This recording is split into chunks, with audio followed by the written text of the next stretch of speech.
Melissa Bennett thought she could fool everyone with a fake coupon and walk out of the store with a super discount. But the staff didn't fall for the scam. And when they tried to stop it, she freaked out in an unbelievable way. She screamed, threatened to sue the store, and even tried to leave without paying. In the end, the situation got out of hand, and the police had to be called. Do you want to know how this story ended? Watch to the end. It was supposed to be an ordinary day at Tech Value Superstore. But no one expected Melissa to turn a simple attempt to make a purchase into a real show of public shame. The way she looked at the staff with an air of superiority, everything indicated that she was about to pull something, but there was something wrong. She seemed overly excited about the prices. She picked up the items, looked at the labels, gave a satisfied little smile, and put them in the trolley with a triumphant air, as if she already knew she was going to make a profit. What nobody noticed was another shopper in the electronics section, Jennifer Adams, a mid-tier tech influencer with her own Deals and Steals channel, filming her weekly shopping haul. Jennifer had her assistant, Marco, holding the camera as she enthusiastically reviewed the latest gadgets. Little did she know she was about to capture content far more dramatic than a smartphone unboxing. And when Melissa finally reached the checkout, it was clear that this moment would be the beginning of chaos. Sarah Johnson, the employee at the counter, was no novice. She had dealt with all kinds of customers, from the polite ones to those who tried to return used products claiming they were defective. But Melissa? This one was about to enter the list of the most absurd moments in the store's history. Her trolley was full of expensive products, electronics, imported cosmetics, everything anyone would love to buy at a great discount. And that's when she made her first move. With a forced smile and absurd confidence, Melissa took a crumpled piece of paper out of her handbag and placed it on the counter. Here's my coupon. Sarah took the paper, and before she even looked at it properly, she realized that something wasn't right. The texture wasn't that of a legitimate coupon. The printing seemed to have been done on a cheap printer. And to make matters worse, the numbers of the supposed promotion were misaligned, as if someone had copied and pasted them without much effort. Still trying to remain polite, Sarah calmly examined the paper. Then came the most absurd detail. The coupon offered 100% off.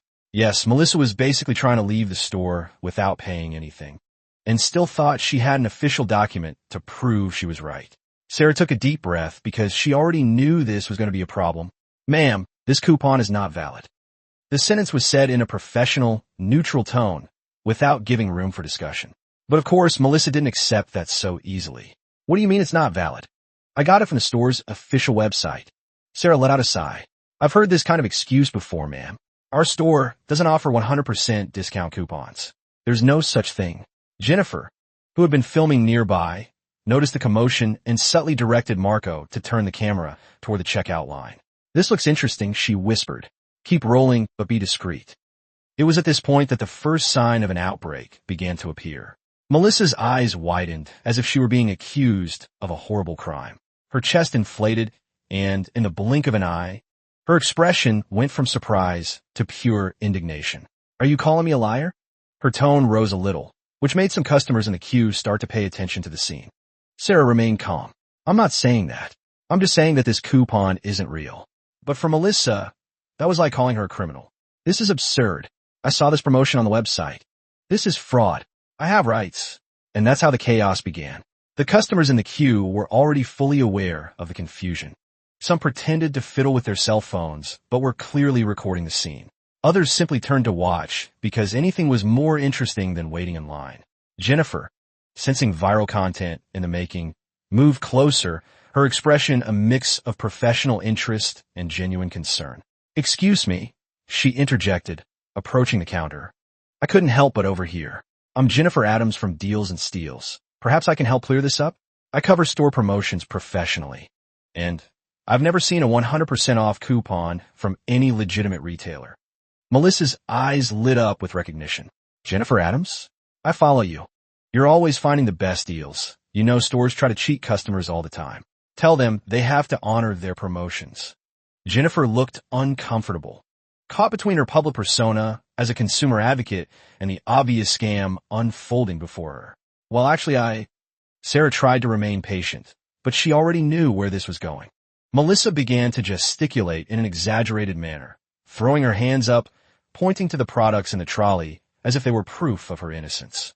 I got everything according to the promotion. This coupon is legitimate. You're trying to rip me off. By now, David Martinez, one of the managers, had been called and was approaching to try to contain the situation. The problem was that Melissa was now totally out of control. She couldn't accept that she had been caught in the lie. And when she realized that the scam wasn't going to work, she decided that the best strategy was to cause the biggest scandal possible. Jennifer, you need to back me up here. Melissa pleaded loudly. Your followers want to know how this store treats loyal customers. Jennifer, increasingly uncomfortable, tried to disengage. I think this is between you and the store. I really can't get involved in. I thought you were for the people. Melissa snapped. I guess you're just another corporate sellout. The customers murmured. Sarah tried to keep calm. David approached, and Melissa, sensing that she was about to lose, did what any clueless person would do. She threw herself on the floor, screaming. Yes, she really did throw herself on the floor like a child who can't get the toy she wants. The noise was loud. People were in shock. For a second, no one knew how to react. And then the store turned into complete chaos. She rolled on the floor, screaming about her violated rights, demanding that someone do justice. David looked at Sarah and asked, without any expression of surprise, call security. Jennifer's assistant Marco was capturing everything, his camera no longer even attempting to be discreet. Jennifer, he whispered urgently, this is going viral already. Your live viewers just quadrupled. Indeed, Jennifer had been live streaming the shopping haul, and now thousands were watching Melissa's meltdown in real time. The comments were flooding in. OMG, is this real? This lady is crazy. Wait, isn't that the woman who sells those coupon workshops online? Jennifer froze at that last comment. Marco, did you see that comment? That's when things began to escalate to an even more absurd level. Because when security arrived, Melissa decided she wasn't going to lose alone. She decided that if she was going to walk out of there with nothing, she would at least make a big enough fuss to be talked about for days. And she succeeded, only in a way she couldn't have imagined. Because before she could run out with a full cart, someone was already calling 911. Melissa was still on the floor, thrashing about as if she were having an emotional seizure, while the store staff exchanged looks of sheer exhaustion. Customers were already pulling out their cell phones to record because, let's face it, a scene like this doesn't happen every day. David, a man who must have seen everything in his life, remained calm. Madam, please stand up. She pretended not to hear. Instead, she let out a dramatic groan and rolled onto her side, slamming her hand on the floor as if she were being attacked. This is abuse. I demand my discount. Jennifer, now scrolling through her phone with growing alarm, approached David and showed him her screen. Sir, I think you should see this. It's a screenshot from a private Facebook group. This woman runs workshops teaching people how to create fake coupons and scam retailers. She charges $299 for the course. The revelation sent a ripple through the onlookers who were close enough to hear. Melissa, who had been mid-wail, suddenly went quiet, her eyes darting to Jennifer with a look of betrayal. By now, security was on the scene. 2 large security guards who looked like they had no patience for clowning around stood next to her, waiting for her to understand the obvious. This had gone too far.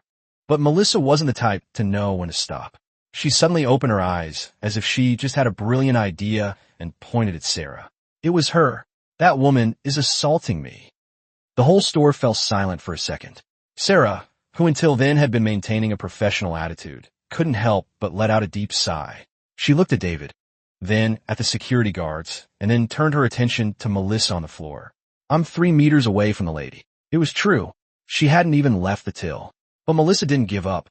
She put her hand to her chest, as if she was feeling sick, and tried to look as pained as possible. I think I'm having a crisis. That's when one of the security guards, who had clearly run out of patience, grabbed the radio on his shoulder and spoke as calmly as he could. You can call 911. Melissa froze. Her eyes widened as if she had just realized that things were getting serious. What? The security guard didn't answer. He just repeated it on the radio. An out-of-control customer causing a ruckus and falsely accusing an employee. We're going to need police support. She jumped off the floor faster than someone who was supposedly having a crisis should be able to. No, you don't need to call the police. But it was too late. The call had already been made. Now it was time to wait. Meanwhile, the audience was enjoying the show.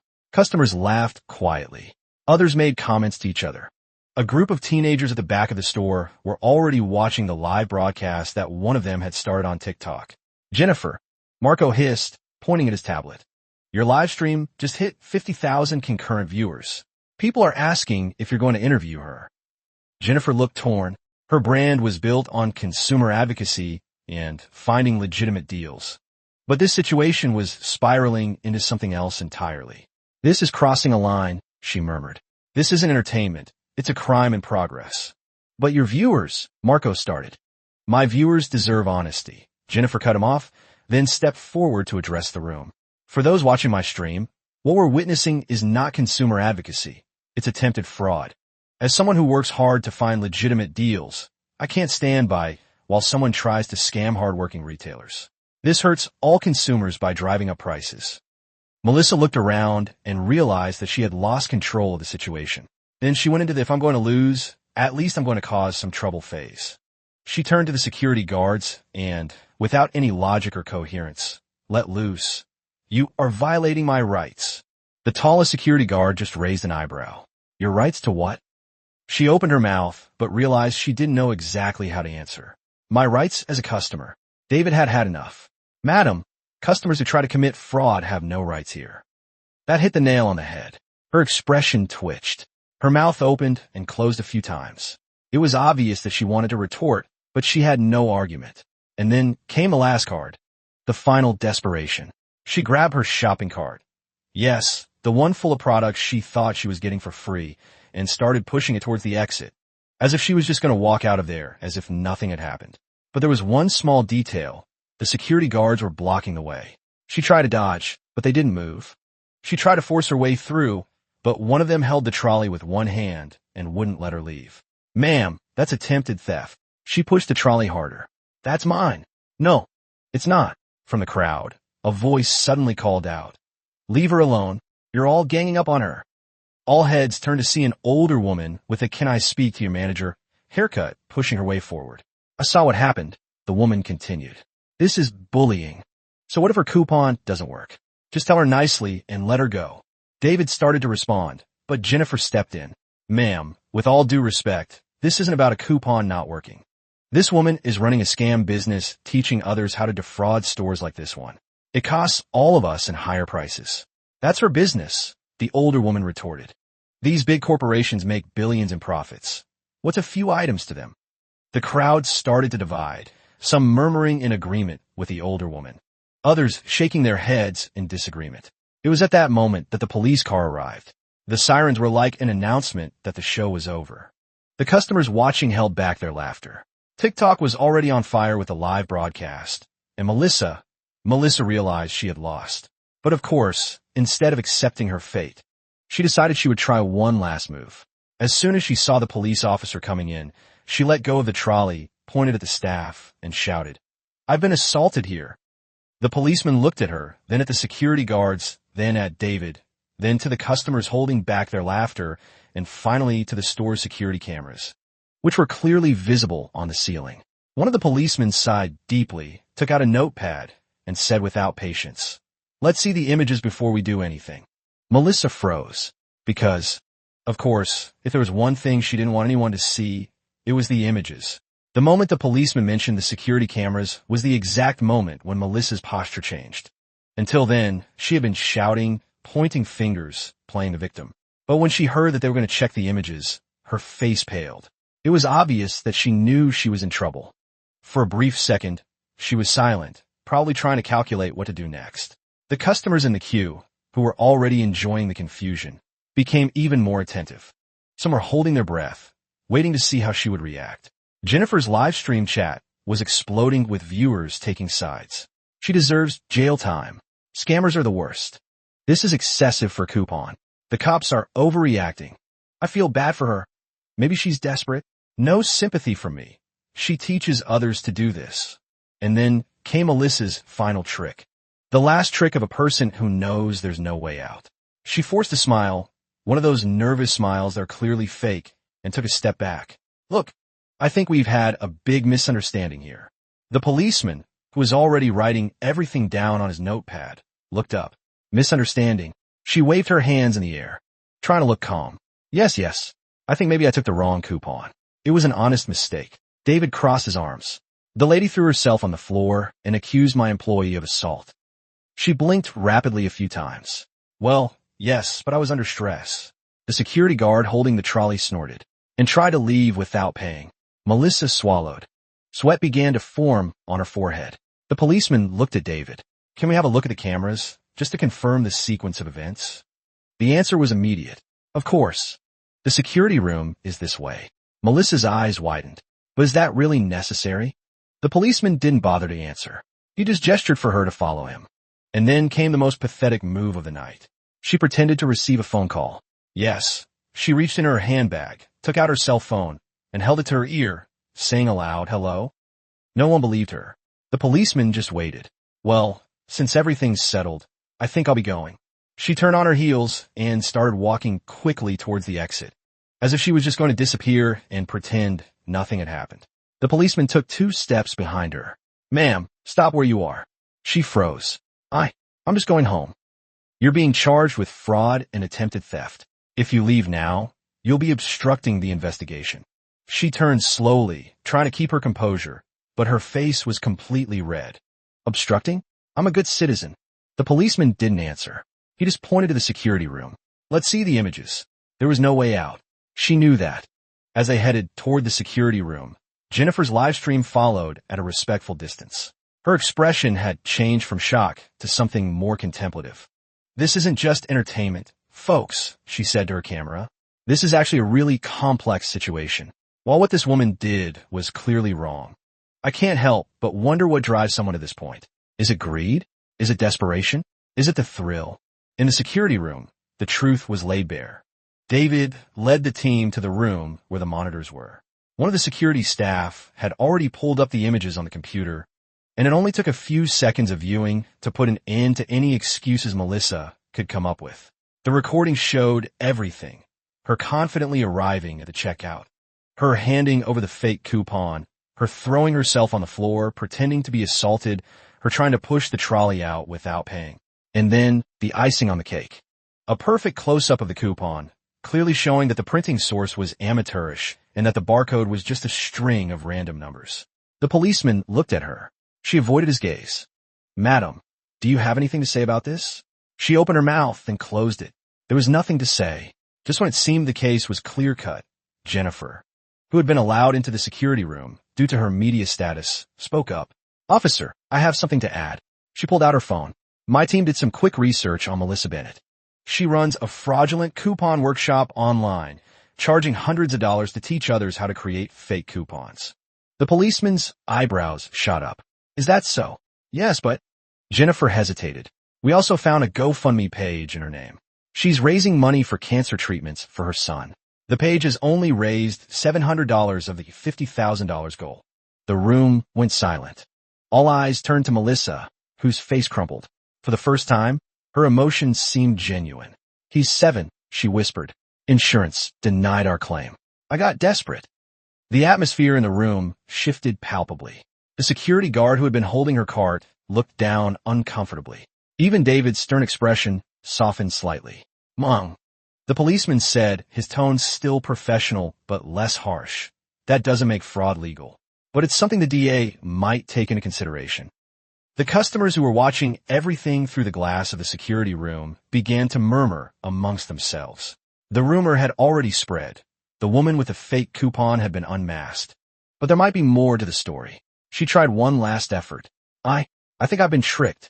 Maybe someone gave me that fake coupon. David raised an eyebrow. You printed it out at home. The silence was deafening. The policeman let out a long sigh.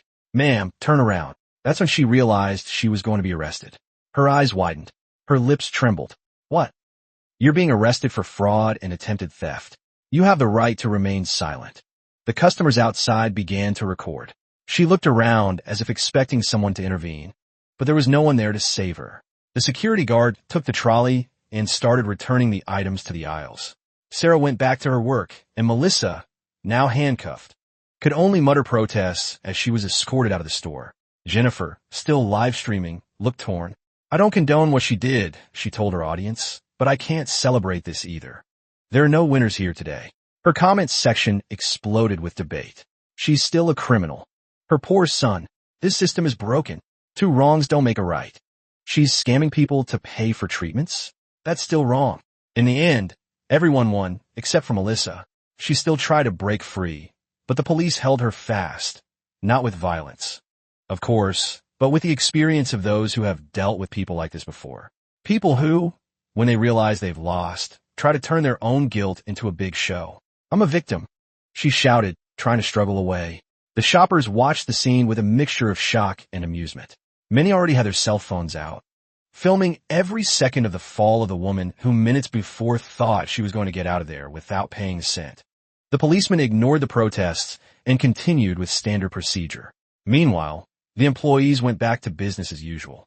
David heaved one last tired sigh before turning to the attendees and saying, "Right, let's get this sorted and get on with the day." Sarah, who had been falsely accused of assault, shrugged and reopened her queue.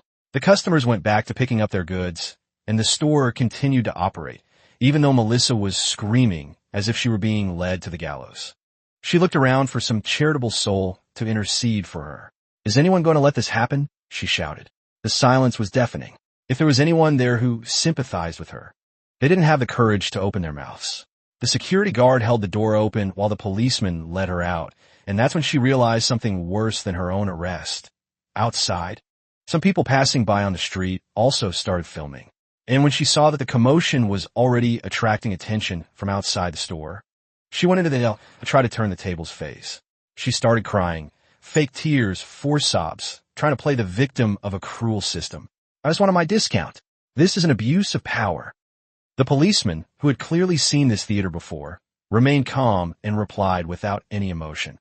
"You tried to commit fraud and theft. You're being detained for this." She sniffled loudly, trying to look even more miserable. "But I'm a mother. I have children to feed." The officer just pointed to the police car. "Get in the vehicle, ma'am." She hesitated. She stood still for a few seconds, perhaps expecting a crowd of defenders to appear out of nowhere and demand her release. But contrary to what she had expected, the looks around her were only ones of contempt, amusement, or sheer indifference. Then she realized she was alone, and with no more excuses, no more dramatics that could change her fate. She finally accepted the inevitable and got into the car, still muttering meaningless protests.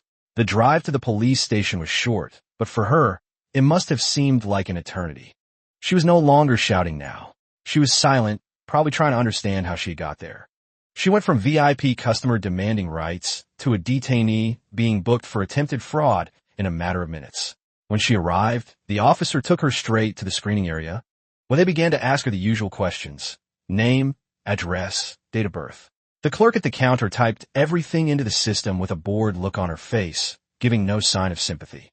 "Reason for arrest?" she asked, without taking her eyes off the screen. The policeman next to her replied in the same monotone: "Attempted fraud and shoplifting." Melissa snorted loudly, still trying to look indignant. "This is ridiculous. It was just a discount coupon." The employee typed a few more words, not interested in the drama. "Take out your personal belongings and put them on the tray." She looked at the plastic tray in front of her and hesitated. "What?" "Cell phone, purse, jewelry. Everything here," the employee explained without patience. "This is absurd. Ma'am, do you want me to fill this in as refusal to cooperate?" She widened her eyes, realizing that things could get even worse for her. Grumbling quietly, she took out her purse and cell phone, placing them on the tray with exaggerated drama. It was then that the counter clerk surprised her with a question that no one expected. "Size? S, M, or L?" Melissa blinked a few times. "What do you mean?" The clerk finally raised her eyes to face her and explained as calmly as she could. "For your prison uniform." Melissa's face instantly turned red. "What?" The clerk sighed. "Your lawyer hasn't arrived yet, so you'll be held in temporary detention. I need to know your size." She looked at the policeman next to her, hoping that someone would defend her from this humiliation, but no one said anything. There was no way out. Then, defeated, she muttered quietly. The employee nodded and made a note. And that's how Melissa, who tried to forge a coupon to get free products, was now about to spend the night in a police station cell. All for a piece of paper printed at home. Melissa was now sitting on a hard metal bench, her arms crossed, her expression full of anger and indignation. Her outburst had passed, and all that remained was a mixture of frustration and a growing fear of what would happen next. The clock on the wall read almost midnight. The atmosphere was cold, illuminated by white lights that made everything even more impersonal. Policemen came and went, too busy to care about one more detainee. She looked around, trying to process what had happened over the last few hours. In her mind, that day should have been a masterstroke. She had planned everything perfectly: print out the fake coupon, choose the most expensive products in the store, and walk out feeling like the smartest person in the world. But now, instead of being at home with her free items, she was sitting in a police station, waiting to see if she would get out that night, or if she would have to spend the night sharing a cell with other women who surely had much bigger problems than a fraudulent coupon. She tried to convince herself that this was an exaggeration. After all, who hasn't tried to cheat the system? But the more she thought about it, the more she realized that it wasn't just about the coupon. She had thrown herself on the floor. She had pretended to be assaulted. She had tried to run away with a full trolley. She had made the biggest possible scene in front of dozens of customers who were now probably spreading her humiliation on the internet. And worse, it had all been recorded. She felt a chill. Had someone already posted the video? Were people commenting on it? Could it be that at this very moment, her name was on some viral post full of laughter and jokes about her failed robbery attempt? She bit her lip nervously, and then, as if it were a direct gift from the universe to make her day even worse, one of the policemen stopped in front of her, holding a tablet.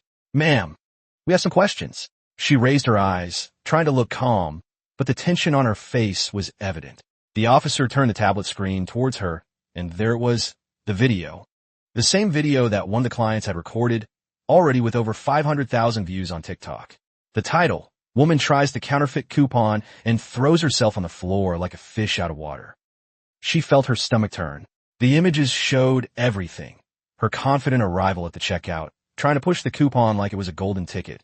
Her expression of shock when she was caught. The pathetic scene of her rolling on the floor. The moment she tried to run away with the trolley. And, of course, the arrival of the police. What was more surprising was the split in the comments. While many mocked her mercilessly, a significant number were actually defending her. This is what happens when healthcare is unaffordable. She's wrong, but the system failed her first. Lock her up. No excuse for fraud. I'd do the same for my kid if I had to. Jennifer Adams had posted a follow-up video that had already garnered millions of views. In it, she verified Melissa's story about her son's medical needs and started a legitimate fundraiser for the family, while making it clear she didn't condone the fraud. The policeman crossed his arms and looked at her with a bored expression. "Do you have anything to say about this?" She wanted to shout. She wanted to protest. She wanted to say that it wasn't fair, that the recording was illegal, that she was being humiliated for no reason. But she knew better. Nothing she could say would change reality. So, for the first time that night, she remained silent. The policeman sighed. "Your lawyer has arrived." She blinked. "Lawyer?" The policeman nodded and pointed to a door. "Yes, someone paid your bail. You can go, but you'll still have to appear in court to answer the charges." She stood up quickly, anxious to get out of there as soon as possible. But when she entered the room where her lawyer was waiting, she realized that the bad news wasn't over yet. To her surprise, it wasn't a public defender. It was Jennifer Adams, accompanied by an actual attorney. "Why are you here?" Melissa asked suspiciously. Jennifer sighed. "Because what you did was wrong, but letting you rot in jail won't help your son. The attorney is paid for. We've started a legitimate fundraiser for your son's medical bills. But in return, you need to shut down your coupon scam business and do community service." The lawyer, a middle-aged man who looked like he had had enough of life, closed his briefcase and looked at her without any enthusiasm. "Well, ma'am, it seems we have a problem." She crossed her arms, trying to hide her frustration. "This is all a big misunderstanding." The lawyer raised an eyebrow. "You were caught trying to use a fake coupon. There are witnesses' videos, and a history of aggressive behavior in the store." She looked away. "Still, it's just a coupon." The lawyer laughed, a short, humorless laugh. "You know what makes it worse?" She frowned. "What?" He pushed a piece of paper towards her. It was a letter from the store. "They're suing you." She widened her eyes. "What?" "They're demanding compensation for the damage caused, including lost staff time, the loss of the items you try to take, and the impact of the confusion on the customer's experience." She was speechless. "All because of a stupid coupon?" Jennifer leaned forward. "No, all because of your choices. But you have an opportunity here. Your story has touched people. Yes, even while they condemn what you did. You can make this right. You can help others in your situation find legitimate resources instead of turning to fraud." The lawyer stood up, and picked up his papers. You could try a plea bargain to reduce your sentence. But your reputation has already been destroyed. So I suggest you stop worrying about the viral video and start worrying about your bank account. She sat there, feeling the weight of reality bearing down on her. The video would fade with time. People would forget about it. But the lawsuit? That would haunt her for years. Jennifer's final words stayed with her as she left the police station with her head down, trying to ignore the curious looks from the few reporters who were already starting to appear. Sometimes, we make desperate choices that seem like our only option. But there's always another way, one that doesn't hurt others or yourself. I hope you find it. Now, all Melissa had to do was wait for the trial. And for the first time in her life, there was no discount coupon that was going to get her out of this. What do you think? Was Melissa's punishment too harsh given her circumstances? Or did she get exactly what she deserved? The comments are always divided on stories like these. And if you like this video, subscribe to the channel and like it.